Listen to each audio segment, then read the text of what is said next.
Business partner என்ற பெயரில் கூடவே இருந்து தன் அப்பாவை கொன்ற ராணாவின் முகத்தை பார்த்த சர்வாவின் ரத்தம் கொதித்தது. அப்போது மட்டும் ராணா அவன் கையில் சிக்கியிருந்தார். அவனை கொன்று பழி தீர்த்து கொண்டிருப்பான். சிரமப்பட்டு அப்போதைக்கு தன்னை கண்ட்ரோல் செய்து கொண்டான் சர்வேஷ்.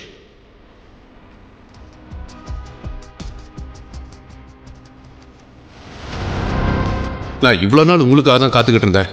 இத்தனை வருஷமா நீங்க எங்க இருந்தீங்க டைகர்? என்ன செஞ்சுக்கிட்டு இருந்தீங்க? அப்பா இறந்த பிறகு நான் ஒரு அநாத ஆசிரமத்தில் தான் வளர்ந்தேன். அந்த 18 வயசுக்கு மேலே வச்சுக்க மாட்டாங்க. வெளியே வந்த பிறகு படிக்கிறதுக்காக நிறைய வேலைகள் செஞ்சேன். ஆனால் அந்த டைமில் நீங்கள்லாம் ஏன் என்னை தேடலை? டைகர், நாங்கள் உங்களை தேடவே இல்லைன்னு நீங்கள் நினைக்கிறீங்களா என்ன? நான் தான் சொன்னேன்ல, உங்கள் அப்பா இறந்த பிறகு நம்ம மாஃபியா கேங்கில் ஏகப்பட்ட பிரச்சனை. எல்லாத்தையும் சரி பண்ணுறதுக்குள்ள ரொம்ப வருஷம் ஓடிருச்சு. அதுக்கப்புறம் உங்களை கண்டுபிடிக்க எவ்வளவோ நாங்கள் முயற்சி பண்ணி பார்த்தோம். ஆனால் உங்களை கண்டுபிடிக்க முடியல. எது எப்படியோ அதான் இப்போ உங்களை பார்த்துட்டோம்ல. சூர்யா இப்போ உங்களை பார்த்தாருன்னா அவர் ரொம்ப சந்தோஷப்படுவாரு.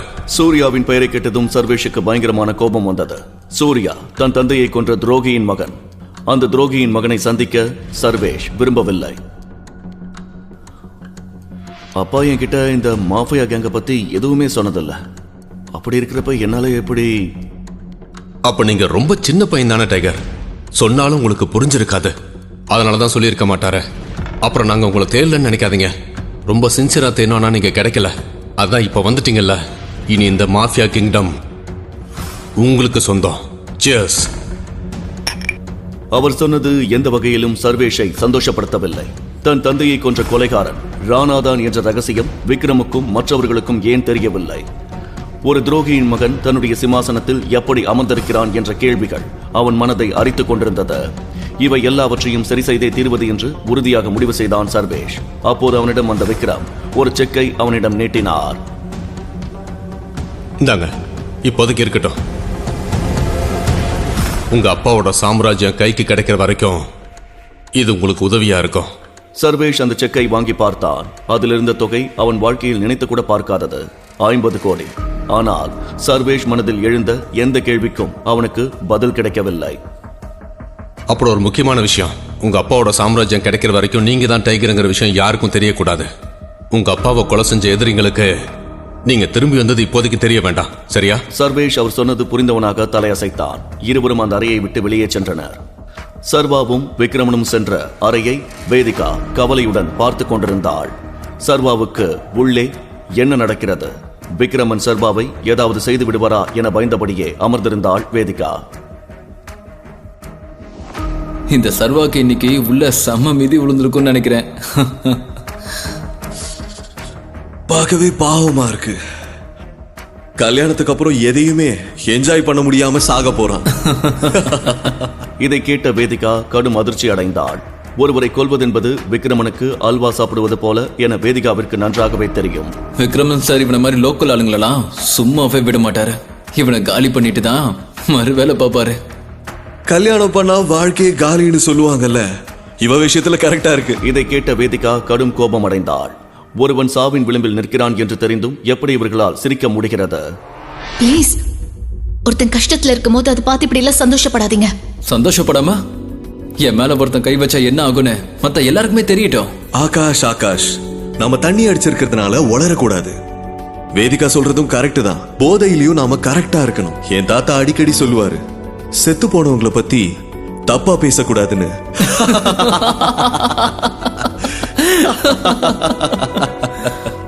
வேதிகா என்ன சொல்வதென்று தெரியாமல் தவித்த போது சர்வாவும் விக்ரமனும் அந்த அறையிலிருந்து வெளியே வந்தனர். சர்வாவின் மேல் ஒரு தூசி கூட படாமல் அப்படியே வெளியே வந்திருந்தான். அதை பார்த்த ஆகாஷ் மற்றும் தீரஜ் முகத்தில் ஈ ஆடவில்லை. இவன் விக்ரமன் சார் கூட வர ஸ்டைல பார்த்தா இவன் மேல ஒரு அடி கூட படல போலியே. விக்ரம் சார் அவனை கூட்டு போன வேகத்துக்கு இந்நேரம் அவன் மூஞ்சு முகரையெல்லாம் பேத்திருக்கணுமே.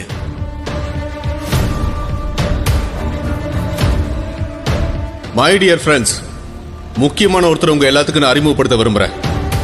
இவர் தான் சர்வா, என் பழைய டிரைவரோட பையன்.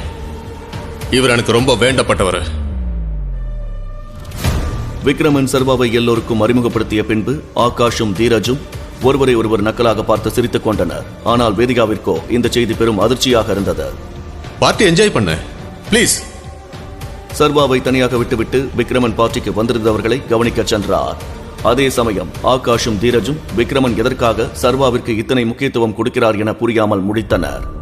சர்வா ஆகாஷ் தீரஜ் ஆகியோரின் வார்த்தைகளை ஒரு பொருட்டாகவே மதிக்கவில்லை. சிறு வயதில் இறந்து போன தன் தந்தையின் முகம் மட்டுமே அவனுக்கு நினைவுக்கு வந்தது. ராணா தன் தந்தையான ராஜனை துடிக்க துடிக்க சுட்டுக் கொன்றது அவன் நினைவில் மீண்டும் வந்து போனது. சர்வாவிற்கு ராணா தன்னை நோக்கி சுட்டதும் ஆனால் அதிர்ஷ்டவசமாக உயிர் பிழைத்ததும் நினைவுக்கு வந்தது.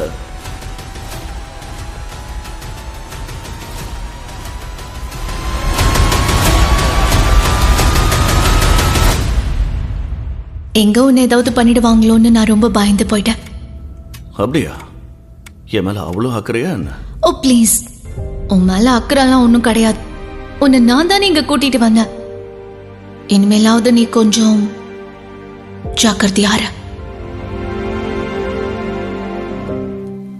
விக்ரமன் சார் உன்கிட்ட என்னடா சொன்னாரு? ஆகாஷ் மாதிரி அறவைக்காடுங்க கிட்ட எல்லாம் பதில் சொல்லிக்கிட்டு இருக்காதன்னு சொன்னாரு. அவனை ஒண்ணு. ஆகாஷ் பேசியதை சர்வா பொருட்படுத்தவே இல்லை. அவன் மனதில் அந்த நேரத்தில் 1000 எண்ணங்கள் ஓடிக்கொண்டிருந்தது.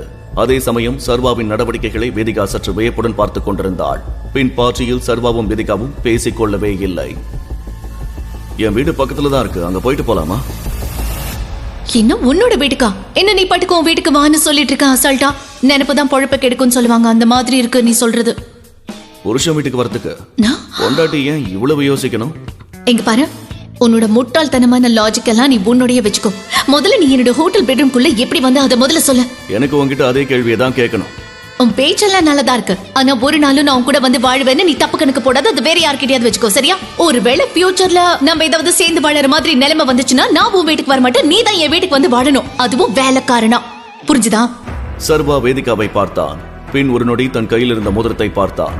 அந்த மோதிரம் மட்டும் இன்று அவன் கையில் இல்லாமல் போயிருந்தால் சர்வாவிற்கு இன்று என்ன வேண்டுமானாலும் நடந்திருக்கலாம். அடுத்த நாள் காலையில் அலாரம் அடிப்பது கூட தெரியாமல் சர்வா படுக்கையில் கிடந்தான். மீண்டும் மீண்டும் அவனுக்கு அதே பழைய கனவு வந்து கொண்டிருந்தது. இருந்தும் அலாரம் சத்தத்தின் ஒளி அவன் கனவில் குறுக்கிட்டு திடுக்கிட்டு எழுந்து அமர்ந்தான். தன் தந்தையின் பிசினஸ் சாம்ராஜ்யத்தை இத்தனை வருடமும் உயிர்ப்புடன் வைத்திருந்த விக்ரமனுக்கு சர்வா மனதார நன்றி கூறினான். பின் படுக்கையிலிருந்து எழுந்த சர்வா வேலைக்கு புறப்பட தயாரானான். சர்வாவும் விக்ரமனும் பேசியபடி சர்வா மீண்டும் டெலிவரி பாய் வேலையிலேயே இருப்பது அவன் அடையாளத்தை மறைக்க உதவும் என முடிவெடுத்தான். விக்ரமன் கொடுத்த செக்கை தன் பாக்கெட்டில் வைத்துக்கொண்டு வீட்டிலிருந்து கிளம்பினான் சர்வா.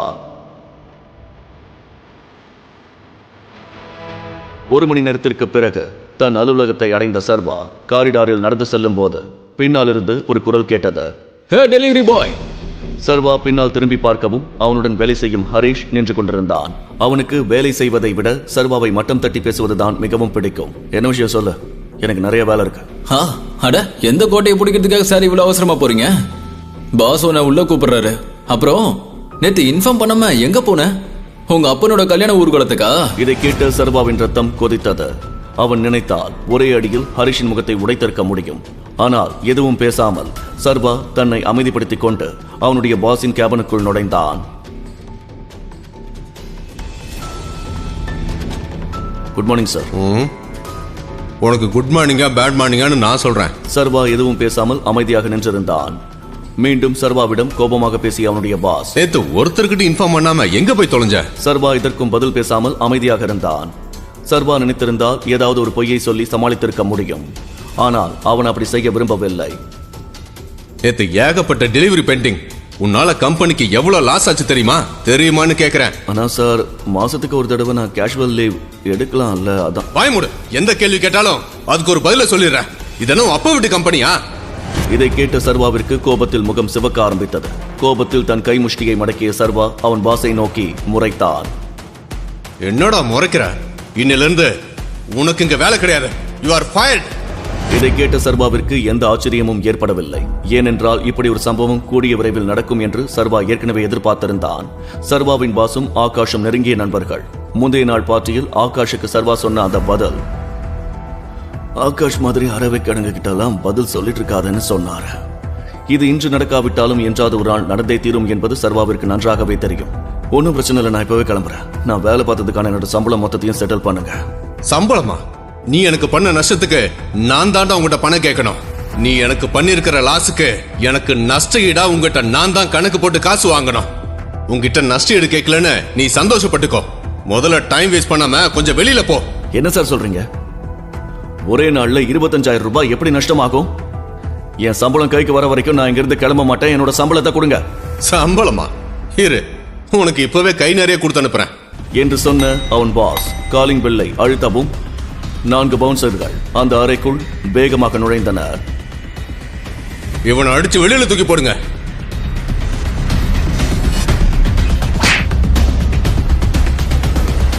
அந்த அடியாட்கள் சர்வா பாஸின் பேச்சை கேட்டு அவனை தாக்க தொடங்கினார்கள்.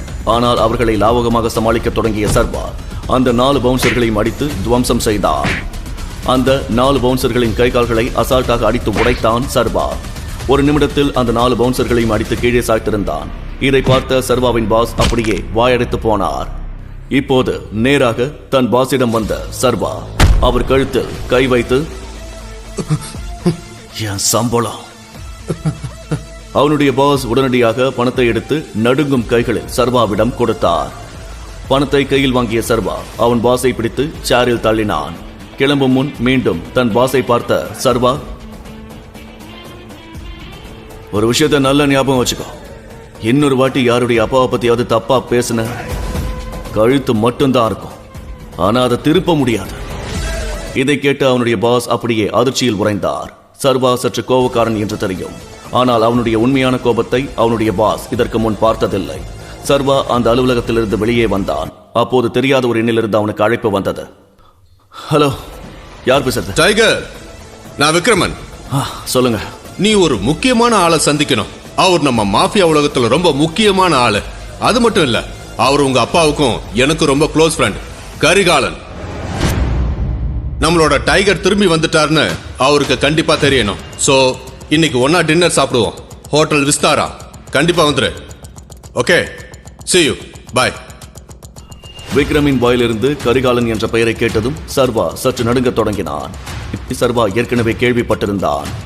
ஊரில் உள்ள சின்ன குழந்தைக்கு கூட கரிகாலன் யார் என்று தெரியும்.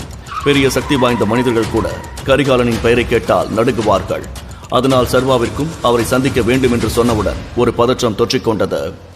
உண்மையில் சர்வா நினைத்து பயப்படும் கரிகாலன் சர்வாவிற்கு பாஸாக போகிறார்.